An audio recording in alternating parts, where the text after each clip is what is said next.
Whoops, that was the wrong thing. Let's try the correct intro. Welcome, our fellow lovers of love, and thank you for joining us on yet another excursion through the stream of consciousness down the river of tranquility to fill the lake of life with love.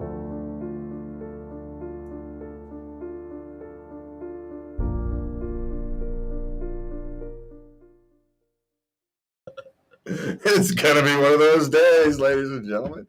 Sorry about that. That was yesterday's programming I produced. And so, anyway, you use one service. And it's been one of those days. I'm a little, I don't know, sleep deprived. I haven't been sleeping very well. Today, we're going to talk about PTSD. And at the end of PTSD Awareness Month, we'll roll that up and we'll have a quick discussion about what PTSD is and some impacts and maybe a little bit of a perspectives to share. You know, we're not professionals here, but, as it says, which we'll find out later, I think 8% of Americans will experience PTSD at some point in their lives. There goes my bad eyesight. With the condition more common among women. So this is, like we talked about, anxiety disorder hits 20% of, 20% of people. PTSD's 8%, and there's some overlap, multiple conditions. But, this is a serious issue. 8%, that's 8 out of 100. That's, not insignificant. It's 1 out of 10, essentially. Yeah. If you've got 11 people in a room, one of them is dealing with PTSD, kind of on average. So it's something to be dealt with. But, before we get to that, you can always find us at latenightLove.us, and you can always send us questions and your lovey letters at love@latenightLove.us as well. But before we get to that, it's been a long week, at least for me anyway. I haven't been sleeping well. I've got, big projects coming, and it's stressful, I suppose. And maybe it does dovetail into PTSD a little bit. The last year has been stressful for us, shall we say. A year ago, I was in the hospital at this time, give or take a month. I was in the hospital. Right about now, I'm probably in my second trip to the hospital, right? Yes. Yeah, right about now. And then, a couple months later, I was essentially blind. Spent months blind. And, and as you come out of that, it can be difficult to find your footing. And that's its own form of PTSD. Now, I don't want to call it that, because when we all think of PTSD, we think of people with severe issues. We think of the war vets and violence, crime violence survivors, and that kind of thing. But the reality is, anything that can cause you stress, and that the result of that stress changes your perspective and outlook on life in a negative way, could be considered PTSD. And, so when we talk about mindfulness, we talk about minding yourself and focusing on yourself, we mean it. What do I got? My hair's being unwieldy. Yeah, my hair's being unwieldy today. I actually need a haircut. Little hair trim. You need to take an inch off. But anyway, so it's life can have difficult transitions. And it doesn't matter where you are in life, how old you are, how young you are, what you've accomplished or haven't. It's these transitions can smack you in the face. And, at some point, the stress can become too much. And it leaves echoes in your life. And if you're not careful, those echoes can not only hurt you, but hurt your community and your family and those you care most about. Because, human nature is kind of a strange thing. We have a tendency to take our stresses out on those who make us feel safest. You vent and you outlet on the person you love the most, and the person who isn't safe. And that's damaging to a relationship long term. Hey, relationship, that's what you're there for, time to time, right? Sure. But if it becomes a habit, if it's a way of life, it sucks the life out of a relationship. So anyway, You're so funny. You do it and then you come back and apologize like 5 minutes later. well, it makes me feel bad. So anyway, so we're gonna go in here. We want to thank the Mighty for the work they do on these kinds of issues. So you can go to themighty.com, I think it is. Yeah. And they have all kinds of resources on a wide variety of mental health issues. So post-traumatic stress disorder that occur after experiencing a traumatic event. And that traumatic event can be anything, right? We like to think of war or violence, but it can be any emotional event. 8% of Americans, and there goes, we talked physical, emotional abuse, natural disasters, crime, even medical trauma, like we discussed. There's treatment options, therapy, medications, lifestyle changes, and and what is it? I can't pronounce this word. Psilocybins, magic mushrooms in controlled substance, in controlled amounts. Is what I'll call it. The controlled application of magic mushrooms has shown actually some great progress in dealing with PTSD. Something about it resets some pathways or something. They're still figuring it out, but it has some real success. Not that I would actually suggest people go out and play around with magic mushrooms, but this is in a clinical controlled environment. Yeah, but if you're suffering from PTSD, it's something to look at. And many states and cities are actually now it's legal. Colorado, I think. And so California may have just passed a law. So there's places where it's you're now able to try alternative healthcare options for these kind of issues. And so, but always make sure you deal with it in a controlled medical fashion with the professionals. You don't take advice from people on the internet. We're just giving you potential options for you to look into and to ask about. That's our role here. Okay, so we already discussed what is symptoms. Like flashbacks. People talk about flashbacks and awareness. I guess is the big one. I had them after my first divorce. Mm-hmm. It was a violent marriage.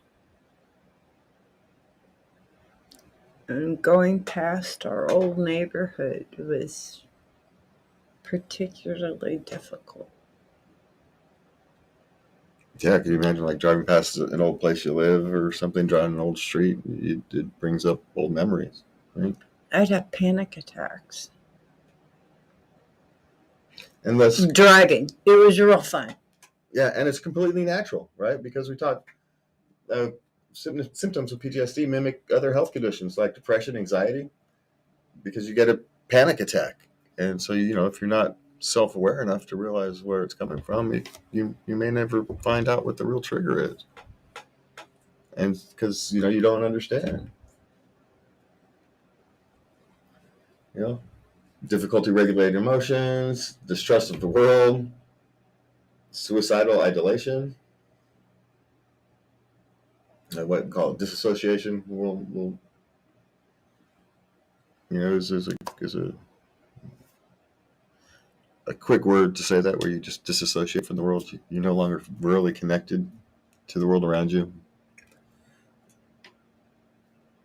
And so anyway, many of us, if not most of us, will have some period in our life where PTSD is a potential, is a danger. It's a real danger, because we all go through these things in our lives. None of us get out of these things. And it's not uncommon for symptoms to appear months or sometimes years after the trauma has ended. Yeah, because and you may even have essentially forgotten about the trauma, but because you're in a safe space in life, you know how sometimes the brain is a wonderfully mysterious place. When you feel safe, when you finally feel safe, your brain says, "Oh, we can deal with this trauma now," and so it smacks you in the face because you actually felt safe. It's a strange thing, right? Because when you finally feel safe, when you finally feel in a place that's safe, that you can feel like your body and your brain and your mind feels like it can, okay, I can safely deal with what's going on now.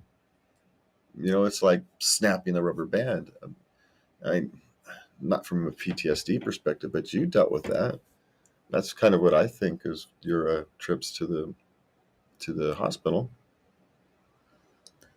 I think you finally found a place that was safe, and you finally was able to deal with some stuff that hadn't been dealt with, stress, kind of ways. And I was a single mom for 10 years. Yes, it was very stressful.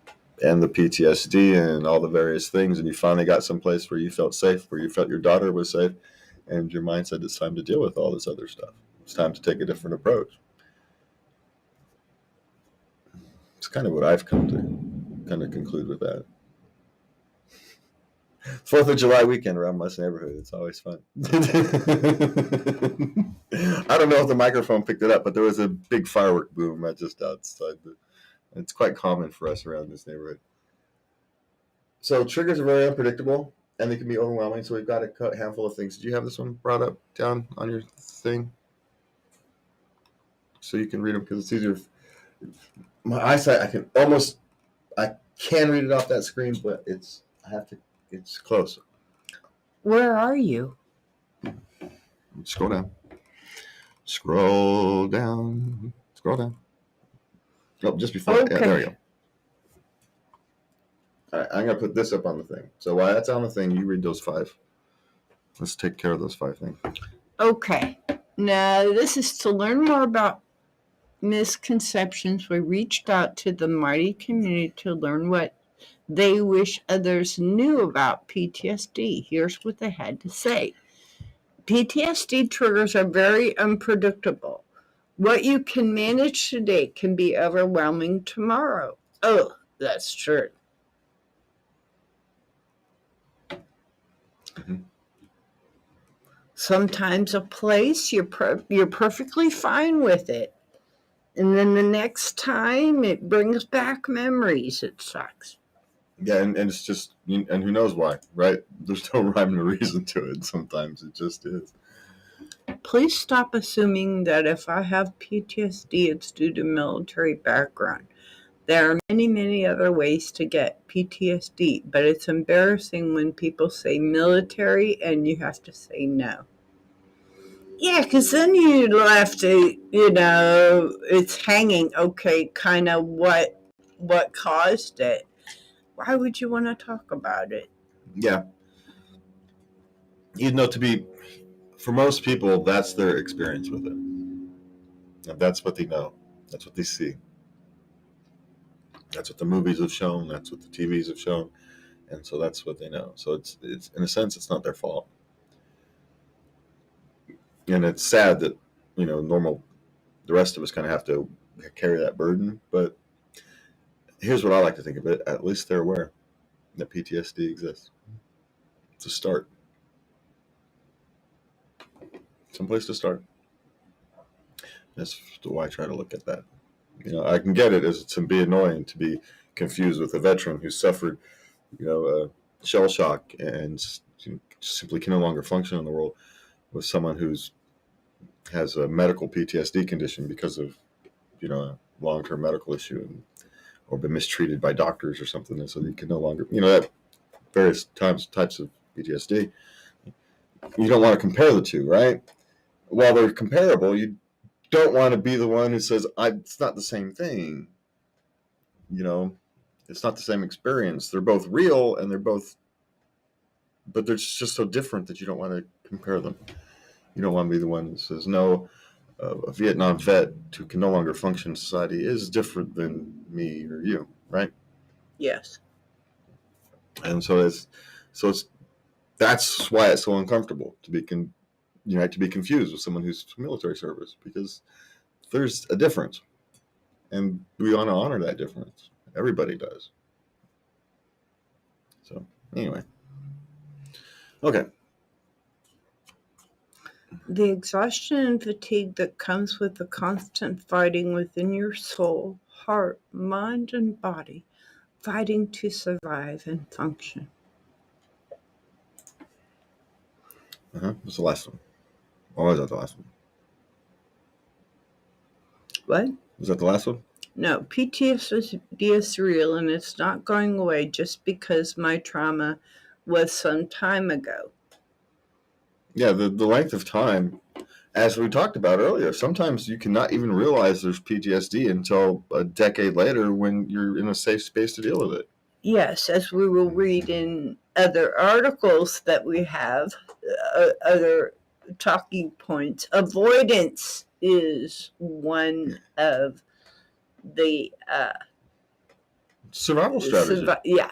It's a survival strategy is what it is. It's a survival strategy, and I don't think we should diminish that. It's survival. There's, now whether it's the appropriate strategy for the moment or not is an open question for each individual, but it is a survival strategy, and quite frankly, if they've survived, it was successful. It's hard to get away from it, it just is. Okay, so we're going to go ahead and move on. So there's 5 myths. We're going to hit these 5 myths. Lovey loves lists. So we're going to do these 5 myths. Myth number 1.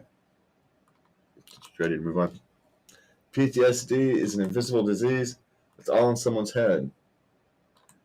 Why don't I have the 5 myths up? I don't know.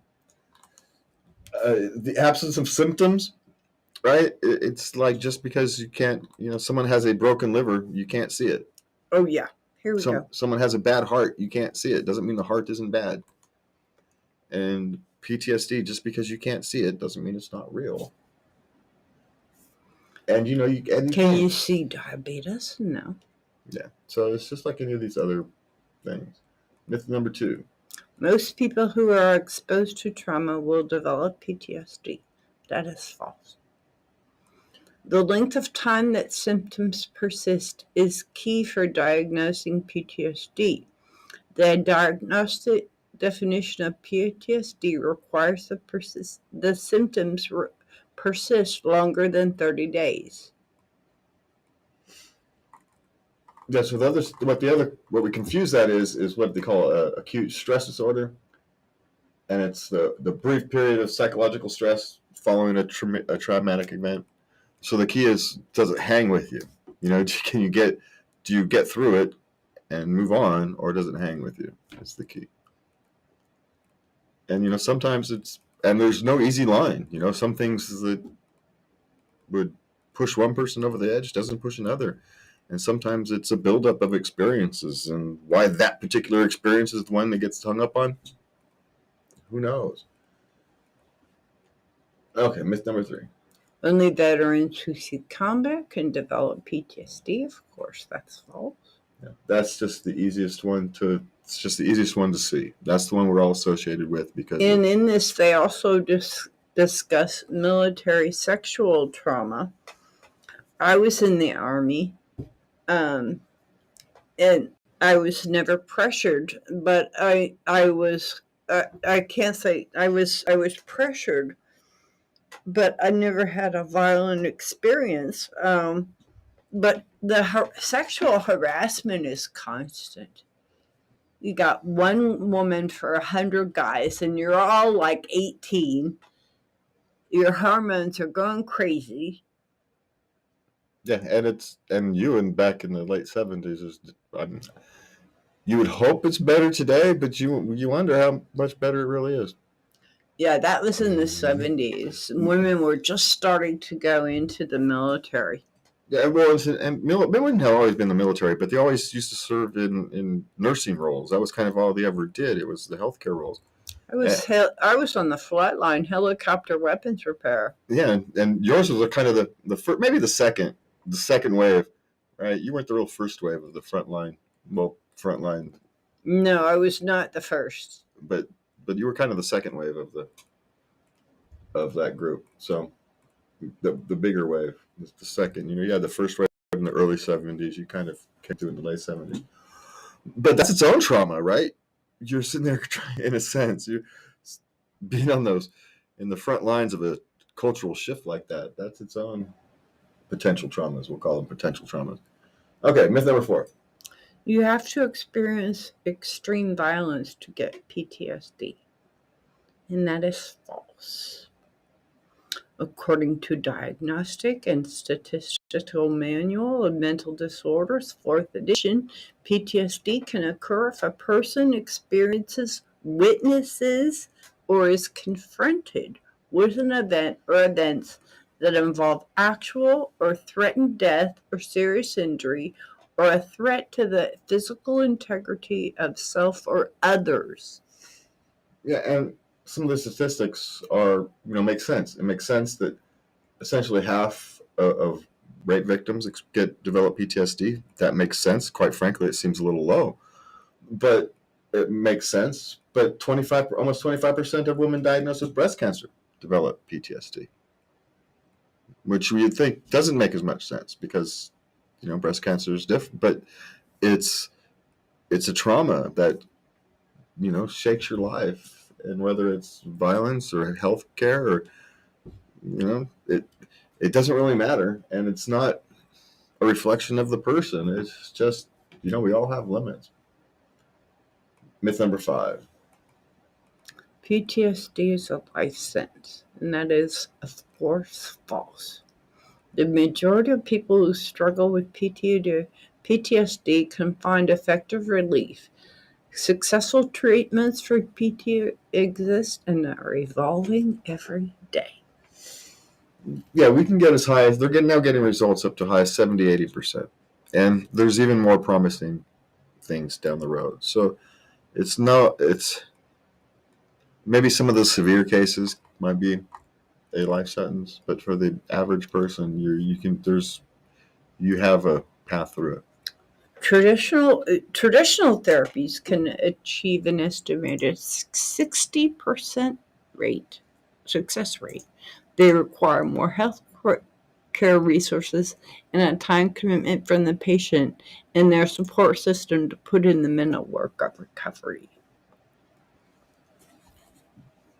Now, it's not an easy road. No, it's not. And here's a question. I don't think we have time to want to dive into the difference between complex post-traumatic stress disorder and regular PTSD. So you can go to latenightLove.us. Well, we can make it. We can make it a short one. All right. Well, hey. All right. Let's go. Complex PTSD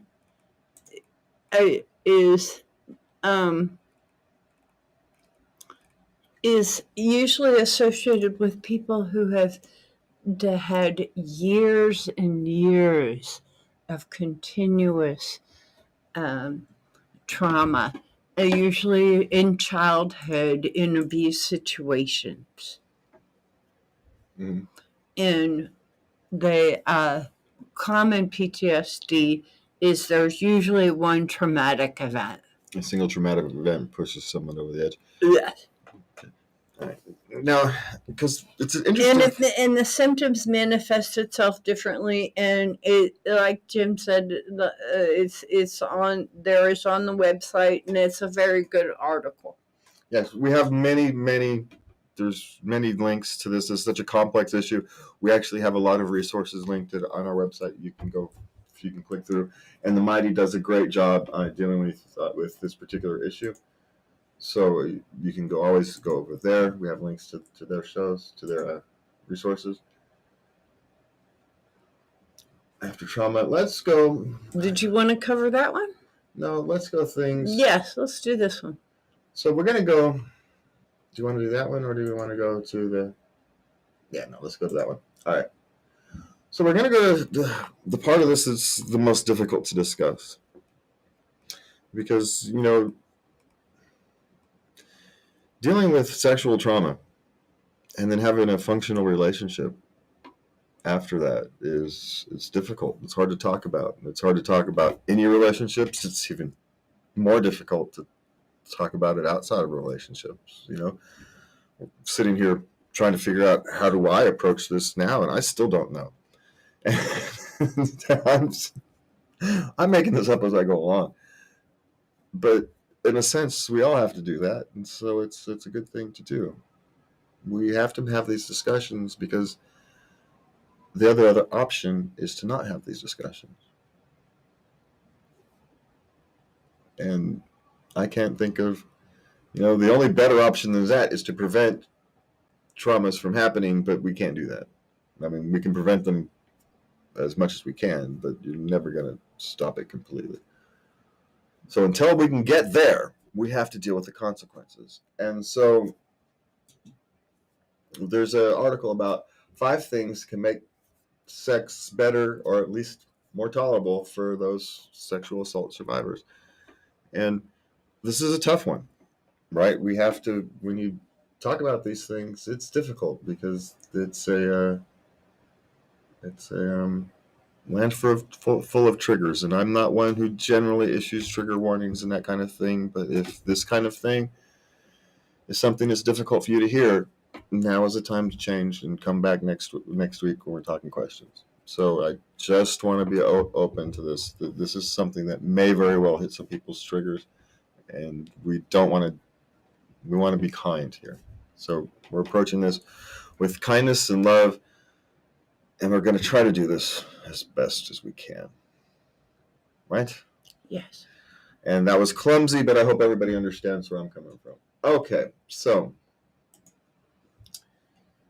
Okay, this is a woman who is a survivor, and she went to a sex counselor, and this is what she learned. This is her toolbox. Yeah, and first, she apparently had been repressing her memories until she was in her 30s, her mid-30s. And so we talk about, the ability to avoid, Yes, for 17 years. So she was the ability to avoid it, and it just happens. And at some point, she has a husband who cares and loved for her, and who she felt safe, and this stuff comes flooding back. The moment your mind and body feels that, hey, I'm in a place where they can be dealt with this now, it forces it to be dealt with. And so, maybe there's something to be said there. If you're in a relationship and now all of a sudden you're having PTSD issues that you didn't have before, maybe it's because you feel safe. Something to think about before we go down this road. Okay, here we go. Okay, the first tool in her toolbox is to schedule intimacy. And she avoided this for a long time because she felt it was super deflating. And I can totally understand what she's talking about. And it takes the spontaneity. It can take the spontaneity out of it. And it treats it like a chore, right? In a sense, it's like it's Thursday night. You have to take the trash cans out. It's kind of like a chore. Yeah. But for her, it was taking back control. Mm-hmm. She had felt out of control.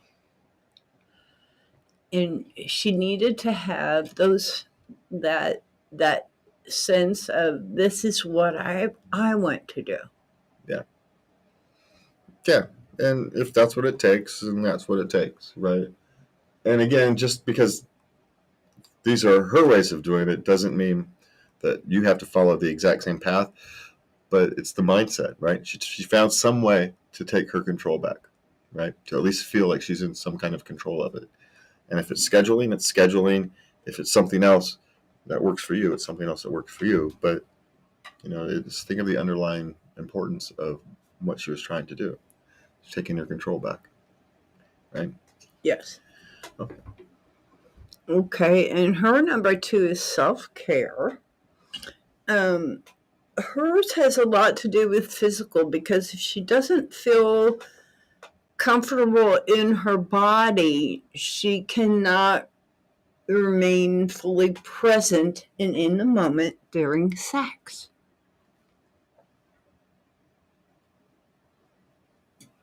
And she also has to be careful about what she watches before. Leading up to sexual intimacy, yes. Because remember, she probably doesn't want to watch some of those, crime dramas before, because then her mind's in the wrong space.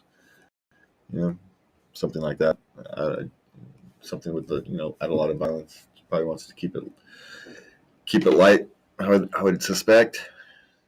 I don't know. She doesn't specify, but knowing yourself, knowing how to keep yourself there, present in the moment, and how to keep your mind in the, away from negative thoughts type thing. Yeah, practice routine self-care. So it makes good sense. Staying in the moment is a big one. It's a tough one. Yeah. Yeah. Easily distracted. So I can see how the mindset really plays a big role in that. Yeah. So if your mind is wandering before, it's going to be wandering during, and so yeah. So keeping your mindset focused. Okay. Okay, boundaries. Now, her boundaries include avoiding triggers, which means her husband has to be freshly showered, shaved, teeth brushed, and isn't wearing any lotion or cologne. So she's got obvious something with some kind of smells and odors that triggers her. Yes. Clearly. Yes. Yeah. Unclean. Yeah. And so, and clearly her husband doesn't take it personally. So he realizes it's not about him. So he's okay. Yeah. It's a good, healthy relationship. But Now, she also has to have the room temperature just right. Huh. I wonder if that's a distraction thing. Probably. And there are certain behaviors, and she said figuring it out took trial and error, but they worked together, and they now they are able to avoid somatic flashback.